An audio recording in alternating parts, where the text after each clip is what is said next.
I have been selling this book, Zanazli and Wan Chun Hong's Guide to Indie Filmmaking, which is published by MPH for a while now. It's a really good book if you want to be a filmmaker, whether it's for YouTube, social media, TV, film, cinema, whatever.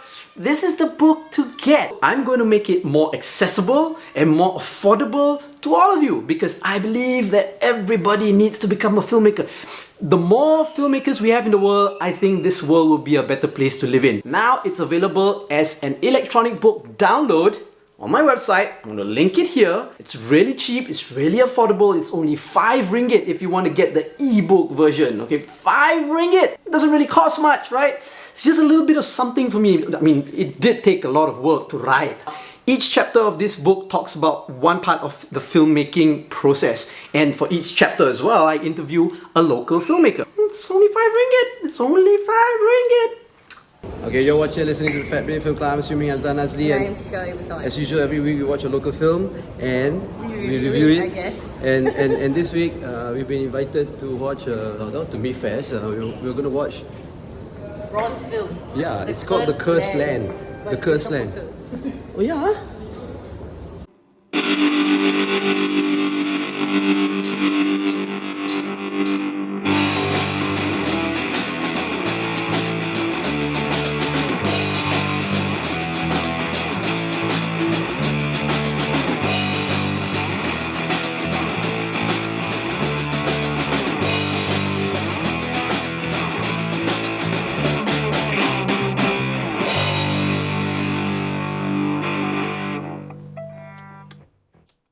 Okay, so we watched The Cursed Land. Thank you, Bron, for inviting us to the Cursed Me, Land. if you guys don't know Bron is one of the nicest guys that you can know in the film industry. I've known him for a long time. He's just a nice guy. Yeah, and yeah, thanks for inviting us. But how was actually the experience of shooting? Is this your first Thai film? I think it comes to a point where I have to reveal how I got Bidin on set Thailand, and it was tough. No, I'm just kidding. I think friendships were forged with all the challenges that we had on set, location-wise. You know, we had to travel down south, and it couldn't have been better. I think the way they treated me from the first day I arrived for the workshop on set, I'm just part of the family, and I think I feel very privileged, and it was a great honor to be part of this family and to help both Pikong and also Pitoy Panu to tell their stories, and thank you very much. Actually, is my first feature film, and actually I co-developed this project with Pikong. And to be honest, I can tell you that I'm 50 years old, and you know that maybe it might be too late to start a job as a filmmaker, but it's a very good experience, and we have been through a lot of things, problem and happiness, and I think that when I watched the finished film, I think that okay, at least I should pass the test, even though I may not get a good score, but at least I'm happy. Now, The Cursed Land is not a local film per se, but it is a local film. How do you say that? Because it's a Thai film. Local film. Yeah, it's a Thai film directed by Chong Kit On. yeah, Chong Kit On directed. He's Malaysian and he directed Midsummer, Snow in Midsummer. Oh, sorry. Yeah, it's the Thai director. Yeah, it's directed by Panu. It's hard for me to say the full name. Panu Ari. And his partner. Kong. Yeah, so they made this film, and this film it involves several Malaysians. We've got Bron, who plays a lead character, right? And Bron's Thai is quite good, right? It's a quarter Thai. Yeah, he's quarter Thai, but he did say that it was a bit karat already when he was acting in it. And then we've got another 2 Malaysian actors. They play supporting roles, and you see them in all the movies actually, right? In Malaysia, you see them in all the movies. Firdaus Karim and Han Zalini, their roles are supporting roles, very important roles, but I don't know, it's still side roles lah, you know. And they speak Malay in the Kelantanese dialect, and they look authentic. They managed to look really Malay. Okay, so what's the film about?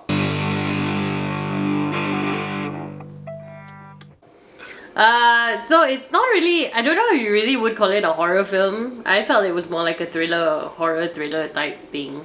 But it's about this father and daughter that move into this really old house in the middle of nowhere. They're from Bangkok. No, they are in Bangkok. They're in Bangkok. They're in so they're Thai lah. They're like they're Buddhist in like Thai. the countryside part of Bangkok. And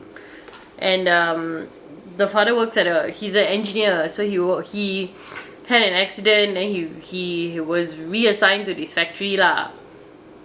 He seems to think it's temporary. His teenage daughter seems to think it's not temporary. And that's how it starts. And then they have a dog, but they're moving into this like Muslim majority community. Kampong, huh? And then the next day their dog dies. Yeah. But when they were moving in, one of the his colleagues who has been working at that factory for a while said that if you got a dog, don't let your dog out lah, you know, because this is a Muslim area, so try not to let your dog loose. Yeah. But the dog dies. But the dog dies. And then suspiciously they see this Malay guy, local kampong guy, Played by Braun, like snooping around the house and all that, right? Yeah.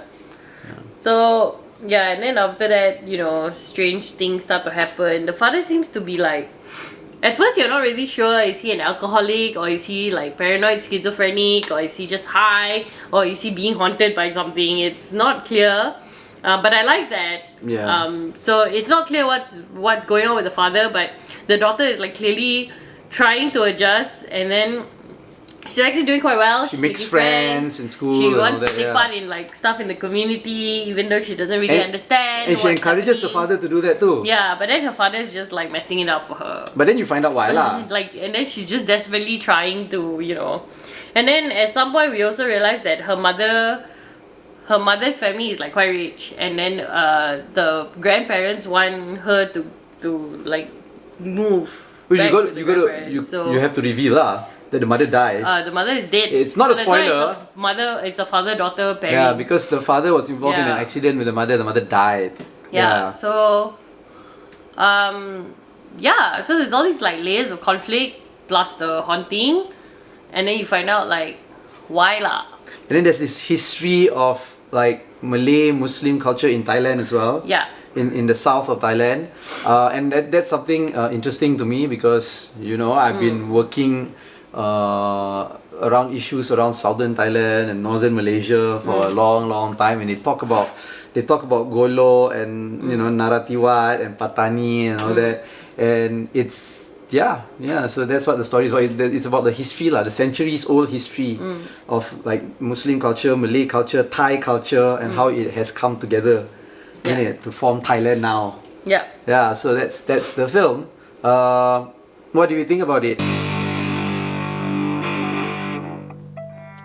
I loved it. I loved it so much. I love the fact that this is like Panuari's first feature, he said. But he's such an old-time filmmaker, he was like, I mean? I'm already 50, 60. I thought if I were to make a feature, it would be now.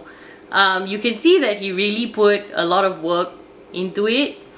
It was really well done, and the interweaving of the Muslim community with the history was just so seamless, which is actually what it is, because it is actually been very seamless. If you go to Patani and you speak to the community there, even Kelantan, you know? If you go to Kelantan near Golok, there's a huge Thai community there that is they're not Thai, they're Siamese. There's a huge Siamese community there that whose family is from Patani. So it's just nice to see this interweaving of history being brought to, I wouldn't say it is the big screen, and it is not, I wouldn't say it's mainstream. Would you say it's mainstream? It's been released in all the cinemas, so it's quite mainstream. It's nice to see this interweaving brought to a mainstream screen, because we haven't seen a story like this before in the mainstream, not really. So that was nice. I also like the different layers in the film, because it's complicated. It's complicated. It's complicated because there are so many things happening. As in, like, so many layers of conflict is going on. On one level, it starts off so simply, right? It's a father and daughter moving into an old house. But then you find out, like, as the story goes on, you find out there's conflict within the father and daughter dynamic. Because the father is kind of like losing his marbles or being haunted, and then the daughter is struggling to fit in. At the same time, there's someone trying to take the daughter away. At the same time, why is this father so haunted by the death of his wife? At the same time, turns out it's not even like, you know, there's more to that relationship than we initially thought, which again, I really enjoyed seeing portrayed on film. And I thought that the progression of their relationship in this film was not something that needed to be so well developed, but it was so well developed, and the way that they it needs to be well developed. That's why it's good. Yeah, but you know, okay. Anyway, so it was just, it built up really nicely, and it the progression was very it was like such a struggle for them, but you really like feel for them, like you're kind of rooting for them in a way, you know. But there's just so much going on. So there's that one layer, and then the next layer is this house. So much is going on with this bloody house. This What is the historical hell? house about how, Oh my god. you know, the Siamese Buddhists tried to colonize the Malay Muslim communities or areas in Southern Thailand, you know, and then you see how there's an uprising. There's so much history. Yeah, and then like the Malay Muslim community is like enslaved, and so there's just like all this like this other layer of tension and conflict happening that is happening like centuries ago, but then it's trickled down to now, you know, and it kind of shows that actions have consequences. I don't know why people haven't learned this now, but this whole thing with the house really just shows like every action has a consequence, and then the layers of consequence will build down to, even in present day, like something happens in the film. Because of the haunting, they decide to do something about the haunting, and then that also rolls into another consequence. For So the community and yeah, so I really enjoyed it. I enjoyed every like aspect of it, which is saying something because I don't like horror thriller films, but this really made me feel like